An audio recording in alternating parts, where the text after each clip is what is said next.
visiting with Neo's mama. Her name is Loraine. I love her. And she's sharing with us how at 16 years old, she married a 21-year-old man. I'm like, how did that happen, Loraine? How did you get permission to do that? And she said, well, my mom knew the kind of person I was that I would probably run off with him anyway. So she, gave me permission. So you're going to learn what happened in that relationship and some other things. And you're going to see that the camera's kind of shaky because I'm operating it, but hey, I'm not that good at that. So I'm good at putting dishes up there.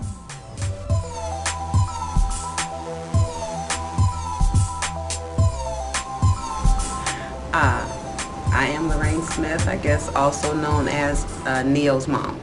That's my new name these days. Neo's mom. Well, that's not such a bad thing. That is not a bad thing at all. I'm very excited and happily accept the new title as Neo, or the new name of Neo's mom. Yeah. How old were you when you got married the first time? Oh my gosh, I got married at 16 years old down there in in the country in Arkansas. And it wasn't necessarily because we were in the country that I got married young. I just thought I was grown and I wanted to raise a family. I always loved children, and I wanted to do it my way. And so I did that. Got married too young. I was 16. My husband was 21. And I've always been a very independent person. Like my son says, I am a very independent person. And even at 16, I knew that I could not be re-raised. And, it came to a point where I thought he was trying to re-raise me, and it became, very violent, very physically abusive and emotionally abusive, and I had to get out of that. So it took me a few years, but, I got strong enough again to get out of that, and I think it was the right move. How did you meet and marry somebody 21 years old when you were 16? When did you start dating this person? Well, see, that's the thing about me. I never really was a dater. I didn't really date. In my family, there never came a time when my mom said, okay, now you can date. Or I said, Mom, can I start dating?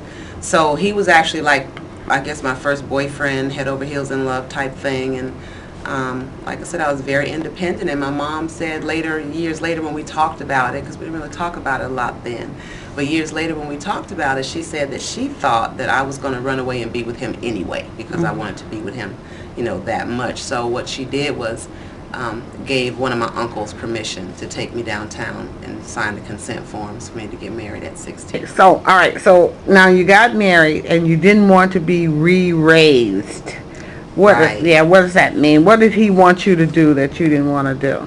Well, he was a very jealous man. And years later, when you start analyzing your life and you start thinking about things, you come up with reasons and rationalizations as to why a person was the way he was. But he was a very jealous person, and little weird, quirky things, like he was very jealous of the way I dressed. If I put on a sundress, at one point he would ask me to put a slip on under the sundress, and I was just like, okay. So we battled it out about certain things like that. And riding down the street, I was always very friendly. We live in the country, somebody wave, you wave back, and that got me backhanded one day. And so it was just those types of things. He wanted a certain type of person that I realized early on that I wasn't.